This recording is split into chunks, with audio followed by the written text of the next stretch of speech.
So the third season of Tekken has been announced along with balance changes forthcoming and all that other stuff.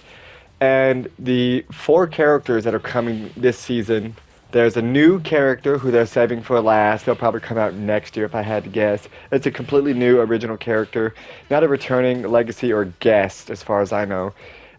They said each season they want to introduce a new character, which they didn't do in the first season. Miriza was the new character in the second season, but regardless, there's going to be a new character. Um, and then a new stage is going to come alongside the new character, so that's cool. But in terms of the three characters that we know so far, there's Roger Jr., Bob, and Kunimitsu. And I think that's a interesting choice. I mean, Roger especially is interesting because he's like a boxing kangaroo. Now, if you've been following me for a while, you'll know that I definitely want Roger Jr. to be in Tekken 8. I kind of said it as a joke because I thought, haha, funny kangaroo. They're actually doing it. They're putting Roger Jr. in the game. So that's cool. And we have Bob, who I think Bob's a really fun character. And then Kunimitsu, of course, she was top tier in Tekken 7. I think Kunimitsu is a fun character as well. So I think overall it's a solid choice of characters. You could argue that Roger Jr. probably shouldn't be in a Tekken game, like at least going forward, but who cares? He can do a giant swing. I think he's all right. If you want anybody to complain about, you can complain about me because I'm taking responsibility for Roger Jr. being added into the game. I mean, seriously, it's a kangaroo that does a giant swing. What's not to like? Oh, and apparently, you don't play as the mother kangaroo. Roger Jr. is actually the smaller kangaroo in the pouch with the blue gloves. So technically, you play as two characters. Technically, Roger is the original kangaroo, and then Roger Jr. is his son. That's the mama kangaroo. I don't think she has a name. So yeah, Roger Jr. is the small kangaroo in the pouch. But regardless, I think it's very, very fun that Roger Jr. is in this game. Of course, he and Panda are going to have some great matches with each other, and Kuma as well. But in my opinion, I still think there are a handful of characters that I feel should have been in the base roster, like Julia. Julia should have been in the base roster. I don't really understand why she's going to be DLC. Of course, she was DLC in Tekken 7. I think Lydia and Eddie should have been on the base roster too, and probably Anna as well, but whatever. They want to sell legacy characters as DLC because they know they're probably going to sell. But then again, this gets into a bit of a conversation about how many legacy characters are too many legacy characters. But regardless, I do think that this particular batch of characters is fun. If it was up to me, when it comes to picking the new characters of this next season, I would say, or rather the characters of the new season, I would pick Miguel, Christie, Julia, and the fourth character is going to be original. I think I would have an original male character in the second season and then an original female character in the third season. I just think that, fighting games should have more women, really, but I think Tekken 8 has a solid cast of women in the game. So Azucena, of course, is an awesome character, and they brought back June, which is always great. But yeah, I think in this season the original character is going to be male.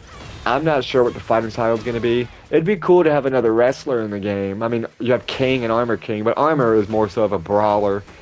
King is more so of a grappler. I just think wrestling and fighting games is very, very cool.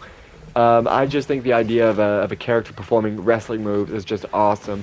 Any character who can do a German suplex is immediately cool to me. And thankfully, in this game, Roger Jr. can do like a pile driver and a giant swing. He has some of King's moves, which is awesome, by the way.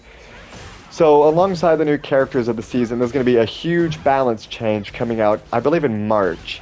Now, they've stated that there's going to be a return to basics, whatever that means. So here's some Julia stuff, just because I missed her. I don't have any Tekken 7 clips, unfortunately, but here's Tekken 6 on the PSP. Because Tekken 6 is a game I've been playing a lot recently, reminiscing about the good old days. But regardless, back to the basics is what they said in terms of balance changes for March. Look at that. Sidewalk slam.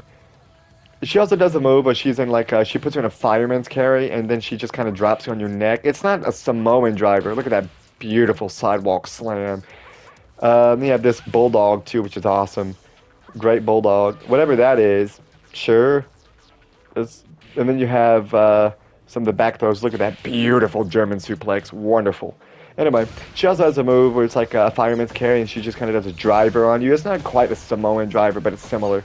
As I said, I love wrestling moves in fighting games. See the moves right here. It's like a fireman's carry into a driver of some sort. It's not a Samoan driver. I'm not sure what specifically that move is called, but when the devs say that they're going to go back to the basics, I don't know what that means. I mean, is it going to be like, oh yeah, sidestepping is actually effective now. We're going to remove tracking. This game has a big problem, in my opinion, with tracking moves. It seems like every move in this game tracks. It seems like almost every single time I've performed a sidestep, I've gotten hit by something. When it says back to the basics, does that mean it's going to play more similarly to Tekken 7 or maybe go back to Season 1, how it was? The only thing I'm not quite a big fan of is the health changes, how they've changed the health values from 180 to 200. I understand why they did that, because for some reason in the beginning of Season 2, they really screwed up the damage, or rather how much damage some attacks do. Asuka could do a standing combo that did 130 damage at one point, like well over 60% of your health. And I thought that was pretty crazy, that Asuka could just do that from like a standing position. Of course, she could become assisted with the wall splats and the floor blasts and everything. But they increased the health values and some characters got balanced. This game still has a bit of wacky balance, I would say. But I don't know what they mean by back to the basics. I assume probably just going back to sort of how it was Season 1. The way fighting games are, nobody is ever going to be 100% happy with anything. And that isn't just exclusive to fighting games, that's with everything. Not everybody's going to be happy. But I don't think like pro players should be the ones to balance the game. I think that you should just sort of say, here's how it is, they'll figure it out. But regardless, I just hope that like Tekken 8 later on in Season 3 is in a state where this game's actually pretty cool. It's in a bit of a rough patch right now, and I think eventually the game will be placed into a state where we all really like the game. You can't appease everybody, it's worthless to try to do that. But as I mentioned, I do think that this is going to be a pretty interesting season. I hope Christie's added eventually, but you know, apart from that, it's going to be interesting seeing what the new stage is going to be too. But regardless, I think it'll be a pretty good season for Tekken 8. We'll have to wait and see when the balance update drops. But you know, especially without Harada now, it's going to be kind of interesting to see which direction it goes in.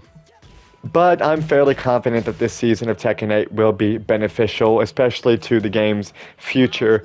A lot of people aren't really playing Tekken 8 right now, which, you know, a lot of that is just because some time has passed and maybe they move on to other things. But then again, Tekken 8 is just kind of in a bit of a rough patch. And, I've said this multiple times, but here's a Christie clip just because I miss her and she's my most wanted character. I miss you, Christie. But regardless, I'm interested to see how this season will go, and I think it'll be pretty cool when it's all said and done.